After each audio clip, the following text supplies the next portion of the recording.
The sound of midnight bells echoed through the castle. I hastily descended the crimson-carpeted stairs, lifting my dress so as not to trip. Oh, I have to hurry. Leaving the palace is strictly forbidden, let alone at this hour. Oh, but I really have no choice. Suddenly, as if plucked up by some unknown force, I found my body suspended in the air. Ah!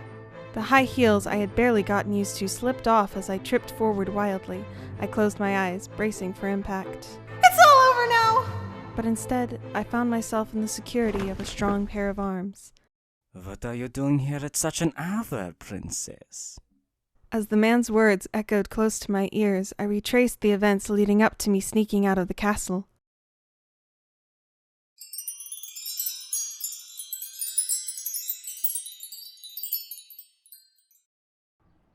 No, wait, please!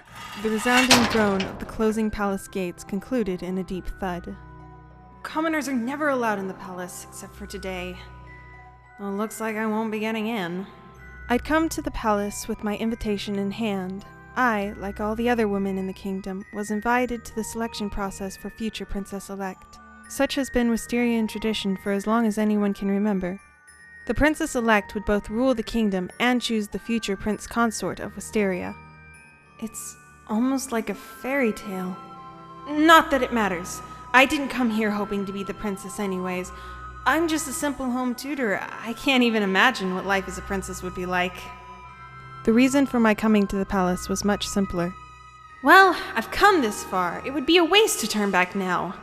There must be some way to get in. A streak of motion caught my eye as I scanned the palace walls for an entrance. Ew, was that a rat? As I watched the rodent dart up the vines, it dawned on me. Scale the wall by vine?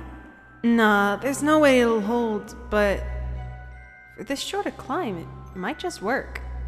With my eyes fixed on the goal above, I tightened my grasp on a vine and then... Please tell me this isn't what it looks like. Uh-oh.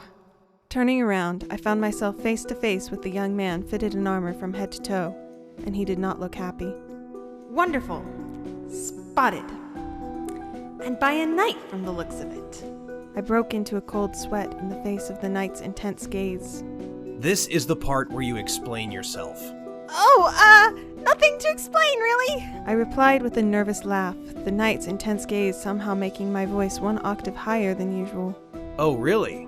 Then you trying to monkey up that wall is nothing, I take it? Yes, it's nothing. I mean, no monkey business here or anywhere. You're a terrible liar. Who are you anyway?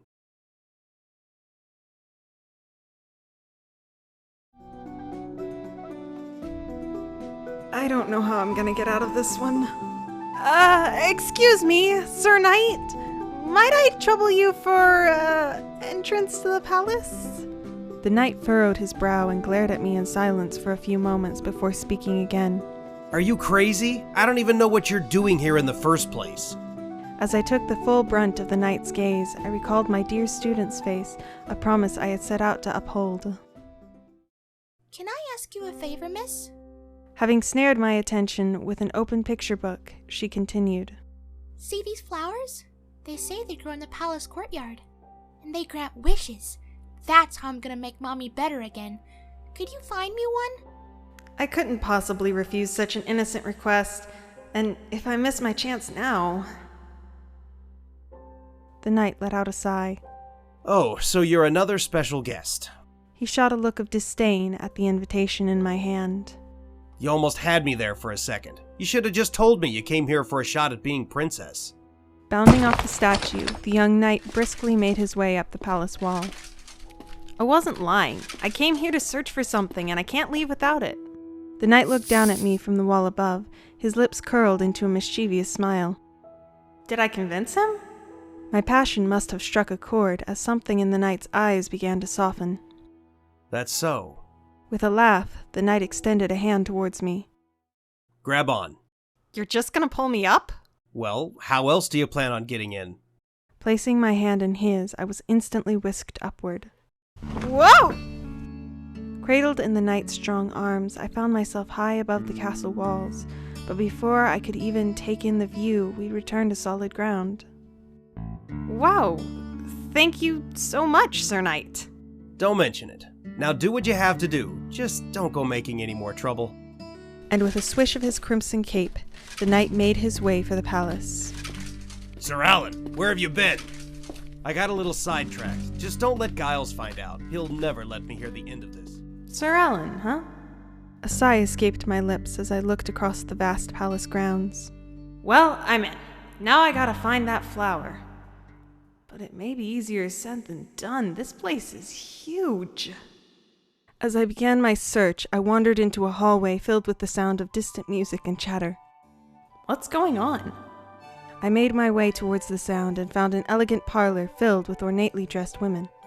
Ah, these must be the candidates for the Princess-elect. But I can't let myself get distracted. I have to find the flower. Just as I was about to leave the room, Ladies, thank you so much for gracing us with your presence. facing the throng was a man of bewitching elegance, his majestic voice resounding throughout the parlor. Oh, it's Chamberlain Giles! Chamberlain Giles?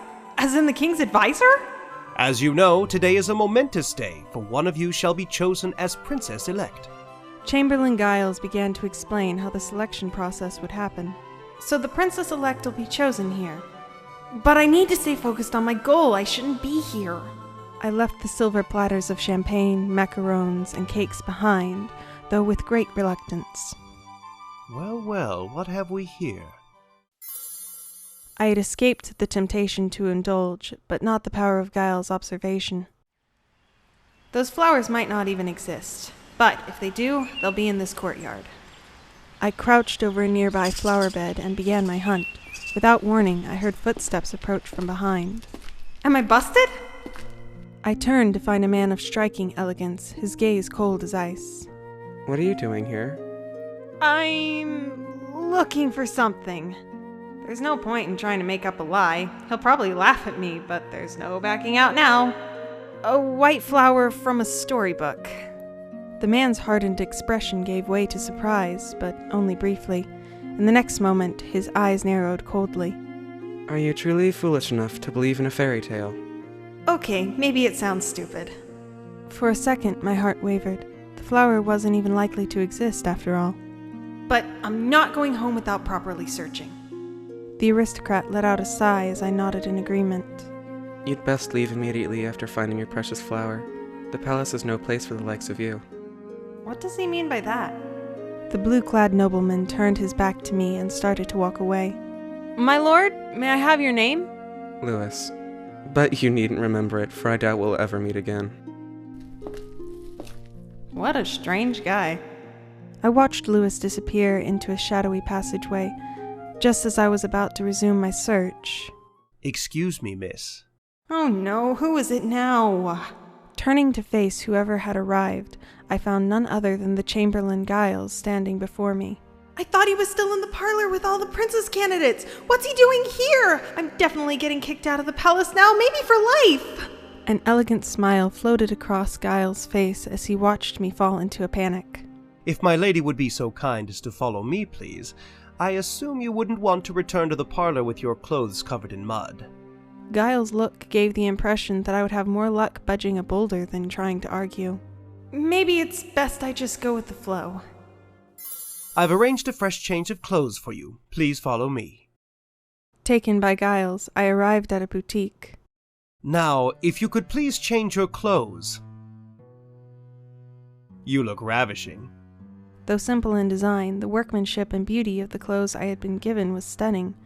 Simple tutors like myself would never have the privilege to wear anything this fancy. Is this all right? Me wearing this dress, I mean. I really don't feel right about this. Giles gave me a reassuring smile. Ah, the dress. Pay it no worry. It's yours to keep. Oh, but I couldn't keep— I insist. After all, gifts are to be accepted. Thank you. Any urge to protest was stifled by Giles' smile. There was nothing else I could say. I can't exactly fumble through a flower bed dressed like this. Is my task doomed to remain unfulfilled? A small sigh escaped my lips, just before a slender arm wrapped itself around my hips. Stand up straight and mind the size. They're not becoming. You're the princess-elect, after all. What did he say? My mind went blank.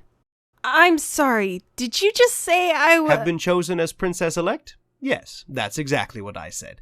There is much to do, Princess-elect of Wisteria. Please, follow me.